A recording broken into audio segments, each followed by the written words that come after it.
Damos comienzo a un nuevo comentario bíblico expositivo.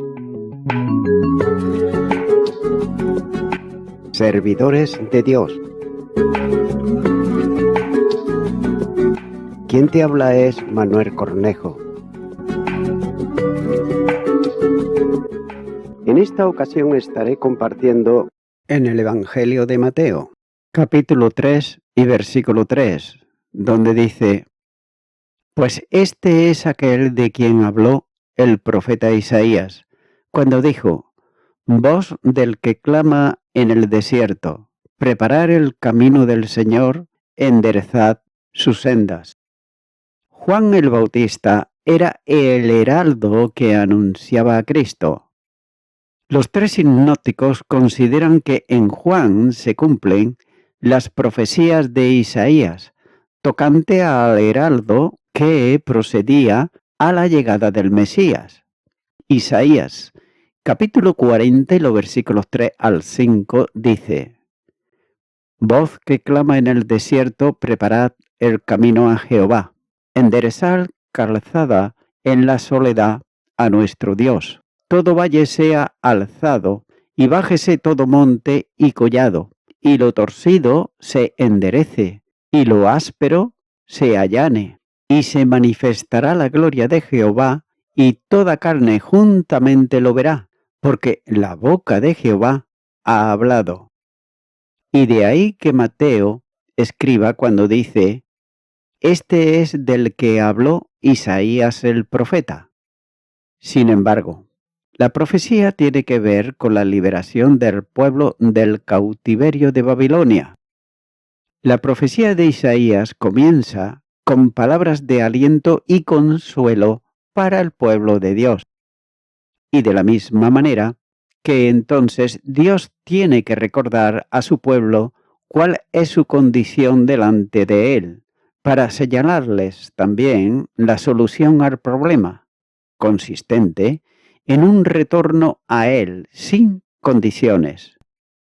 En un ministerio de gracia, Dios muestra a los suyos su necesidad personal, ya que Dios es un Dios de consolación, y de este modo aparece en toda la Escritura, tanto en el Antiguo Testamento como en el Nuevo Testamento.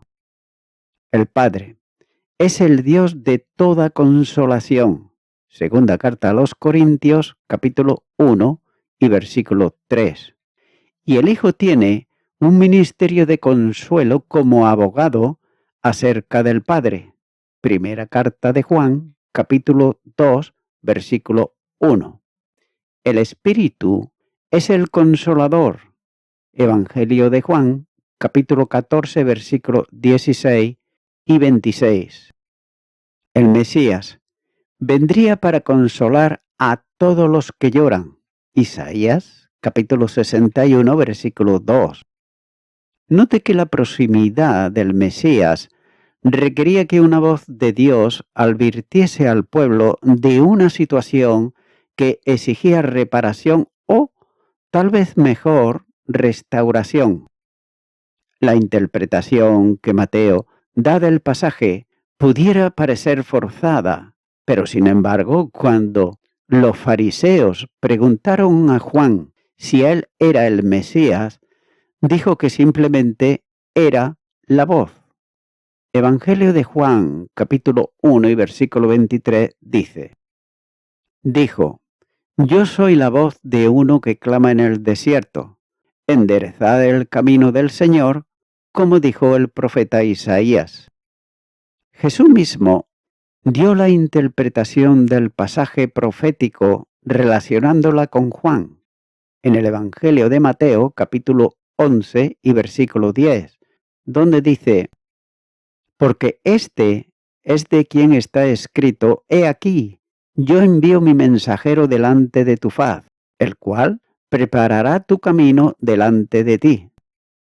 La profecía relacionada con la liberación de un contingente de los cautivos tuvo un cumplimiento relativo o parcial en el retorno de Babilonia, pero el glorioso y definitivo cumplimiento estaba relacionado con la venida del Mesías y se cumplía en todos aquellos que lo recibían como el enviado de Dios, Salvador y Señor.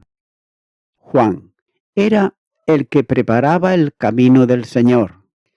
Note que la expresión del mensaje se entiende muy bien a la luz de la costumbre oriental de enviar un pregonero delante del rey, que iba a pasar para los lugareños preparasen y arreglasen el camino por donde pasaría. Juan no sólo debía anunciar la venida del Señor, sino demandar una reparación de los caminos de su pueblo. Se entiende que esto segundo va íntimamente ligado con el llamamiento al arrepentimiento. Preparar el camino tenía que ver espiritualmente hablando con la acción de Dios en cada uno de los que, por el arrepentimiento, efectuasen un cambio completo de mente y de corazón. Este cambio traería como consecuencia que las sendas se enderezasen, ya que las tortuosidades y deformaciones del camino se restaurarían, allanándolos para que fuesen plenamente transitables. Enderezar lo torcido supone adecuar todo lo que no estaba en conformidad con la voluntad de Dios. Todo cuanto pudiese ser un obstáculo, santidad aparente, legalismo, moralidad permisiva, etc., debía de ser retirado de la senda, esto es, del modo de vida de quienes esperaban la venida del reino de Dios. Así pues, Juan era el portavoz que clamaba en el desierto, expresando en sus palabras y mensaje el pensamiento y las palabras de Dios. Juan grita en el desierto preparando el camino de quien es el Verbo, palabra encarnada de Dios. Juan grita para despertar al pueblo. Cristo vendría después para instruirlos. La gente de los tiempos de Juan estaban ellos orgullosos de su religión y de su historia, pero sin embargo estaban insensibles al pecado que dominaba la sociedad. Estaban humillados por los romanos, pero no eran humildes delante de Dios. El mensaje de arrepentimiento, confesión y humildad que Juan predicaba en el desierto es tan necesario hoy como entonces, ya que la necesidad de limpiar el pecado, que se mantiene muchas veces en el corazón, es algo imprescindible y también urgente. El pecado hace torcidas las sendas de la conducta. Es por tanto necesaria una restauración en confesión delante de Dios. Las sendas deben de ser enderezadas para recibir las bendiciones que Dios quiere dar. Y esto será también una fuente de consuelo, ya que la presencia de Dios y la comunión con Él en la vida es el mayor privilegio que se puede disfrutar en el camino de la peregrinación cristiana. Esa presencia provee de consuelo y aliento en las dificultades del camino y en los amargos desencantos de la vida, ya que cuando la tristeza y el dolor con el pan cotidiano es cuando se puede apreciar en toda la dimensión lo que Dios puede llegar a ser como consolador.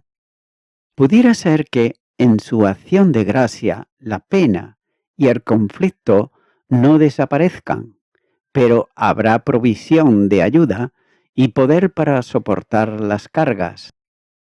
En los momentos más sobrios de la vida, cuando se atraviesa por un valle de lágrimas o cuando el miedo propio del valle de sombra de muerte parece apoderarse del alma necesitada, es cuando las evidencias de amor entrañable del gran pastor de las ovejas se hace realidad recibiendo el bálsamo de consuelo y la gracia amorosa de nuestro gran Dios y soberano.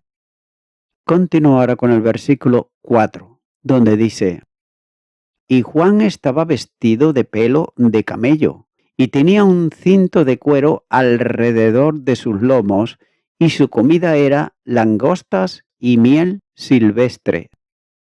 La figura de Juan el Bautista y el mismo Juan era lo más acorde con el mensaje que predicaba. Su vestido era una túnica tejida con las crines, es decir, los pelos duros y ásperos del camello. En cierta medida, era un atuendo semejante al de Elías, aunque con diferencias. El segundo libro de Reyes, capítulo 1 y versículo 8 dice: Y ellos le respondieron: Un varón que tenía vestido de pelo y ceñía sus lomos con un cinturón de cuero. Entonces él dijo: Es Elías Tibita. Esta era una vestidura propia de quien ejercía el oficio de profeta.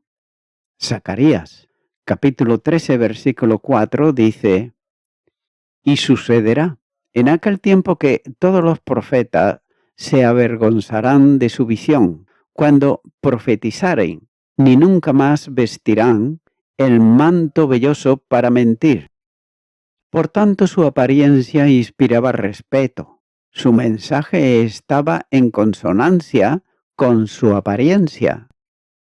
Note que su vestido no era rico, sino sencillo y humilde, ceñido con un cinto de cuero alrededor de su cintura que le permitía la comodidad para poder caminar.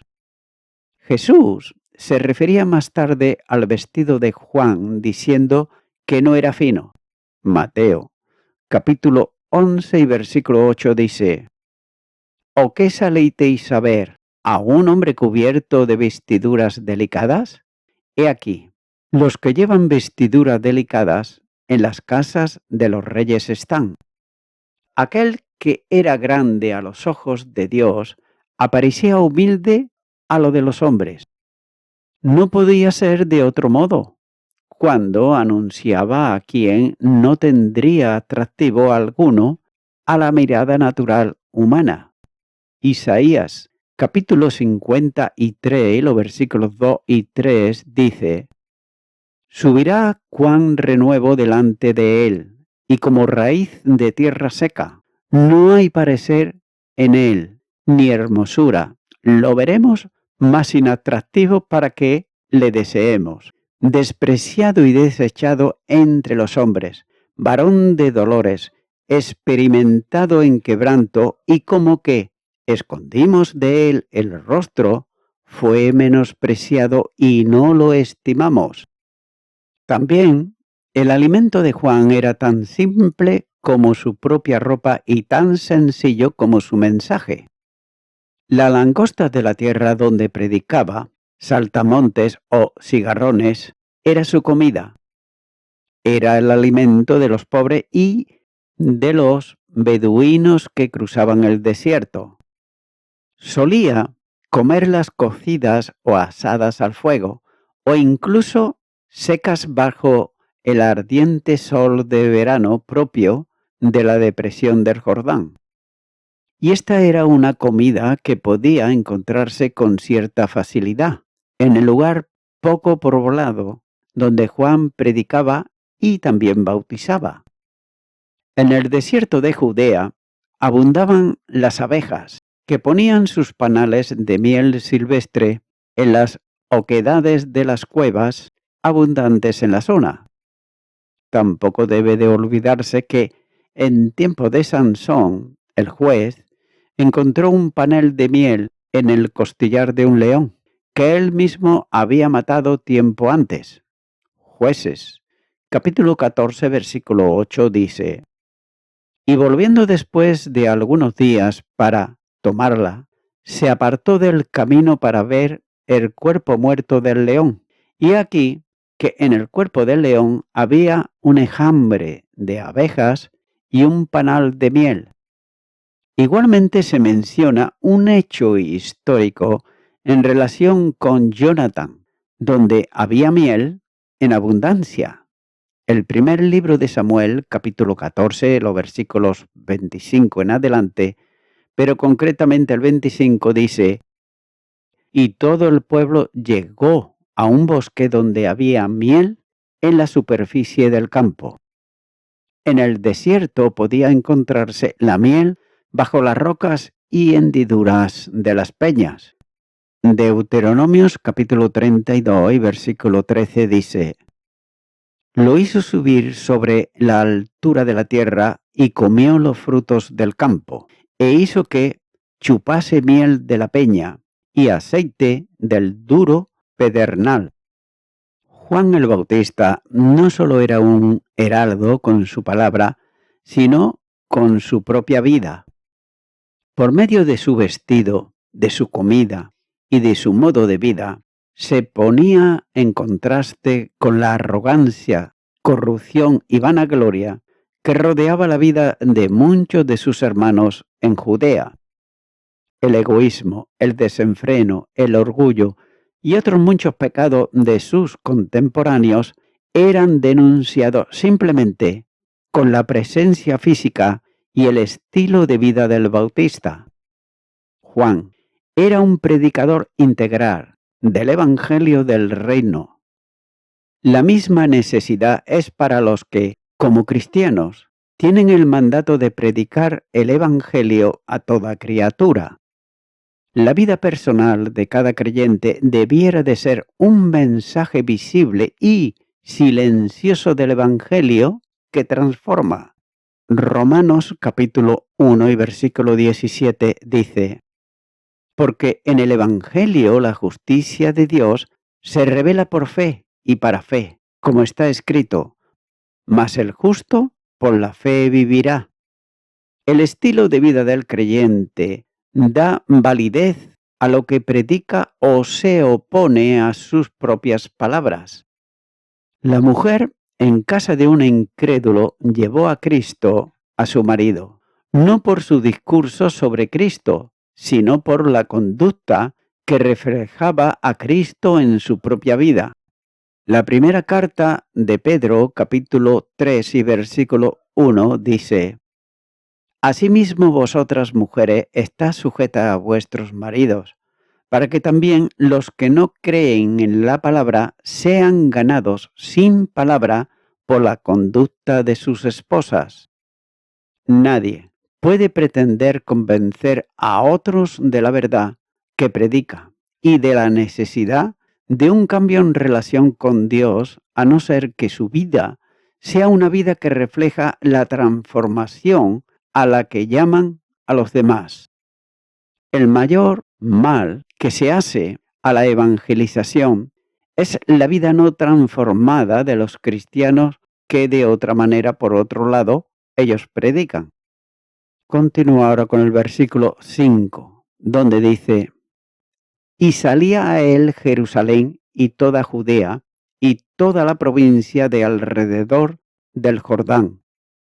Indudablemente que Mateo está usando un lenguaje hiperbólico cuando dice que salían a él Jerusalén y toda Judea, toda la provincia alrededor del Jordán. Es evidente que grandes multitudes salían a él de las ciudades y de los distintos lugares del país, ya que la fama del Bautista y, sobre todo, la afirmación de la inminente llegada del reino que era esperado en Judea impulsaba a las gentes a ir a su encuentro. Probablemente el milagro del nacimiento de Juan sería un elemento más para llamar la atención de los judíos, ya que Juan era respetado por todos. Aquel que vestía sencillamente y se alimentaba con frugalidad era visitado por grandes y pequeños que acudían a su llamado al arrepentimiento. También es notable observar que en todo hay una gran lección espiritual, ya que quienes desean las bendiciones del reino debían salir con él al desierto, llevando su vituperio. Hebreos capítulo 13 y versículo 13. No era en el entorno del mundo de la religión y de la pompa. No era en el boato de una vida regalada, ni tampoco en la corrupción de una sociedad de piedad aparente, en donde estaban las bendiciones, sino en el lugar apartado, en la soledad, donde se manifestaba la realidad del arrepentimiento y se obtenía la paz del Espíritu. Con todo, en la lectura de los Evangelios se aprecia que de todas aquellas grandes multitudes, muy poco, escasamente algunos, se adhirieron a las demandas del Bautista y cambiaron de mentalidad y de vida. Es posible encontrar siempre muchos convencidos, pero siempre son pocos los convertidos. Y voy concluyendo con esto. El punto principal es que, por medio de su sencillo modo de vida, evidente con respecto al vestido y la comida, Juan el Bautista hacía una protesta viva contra el egoísmo, el desenfreno, la frivolidad, la negligencia y la falsa seguridad con que mucha gente se estaba precipitando hacia su propia condenación, y lo hacían con el juicio tan cerca de ellos. Mateo, capítulo 24 y los versículos 37 al 39 dice: Mas como en los días de Noé, así será a la venida del Hijo del Hombre. Porque como en los días antes del diluvio, estaban comiendo y bebiendo, casándose y dando en casamiento, hasta que el día en que Noé entró en el arca, y no entendieron hasta que vino el diluvio, y se los llevó a todos. Así será también la venida del Hijo del Hombre. Amigo y amiga oyente, los oyentes de Juan el Bautista, algunos, los que creyeron, ellos se arrepintieron. Sin embargo, otros estaban por las cosas de este mundo, por el casamiento, por la bebida, por las fiestas, por las cosas del mundo. Es decir, no les preocupaba nada la advertencia que Dios le hacía a ellos en aquellos tiempos y también lo hace en el día de hoy. Es por ello que, mi amigo, mi amiga oyente, esta advertencia de la palabra de Dios es para todo hombre y toda mujer que no camina conforme a la voluntad de Dios, que sus caminos son torcidos, que sus veredas no están enderezadas, que necesitan del Salvador Jesucristo para que Él allane el camino, para que Él enderece su vida y sea una vida sencilla, humilde, pero bendecida por Dios. Por tanto, te animo ahora a que tú puedas hacer una oración conmigo. Repite y di: Señor Jesucristo, yo soy una de esas personas que necesito de ti. Por ello vengo en arrepentimiento ante ti. Sé que soy una persona pecadora y te pido perdón por todos mis pecados. Me arrepiento de ellos y te recibo a ti, Jesucristo, como mi Salvador. En tu nombre, amén.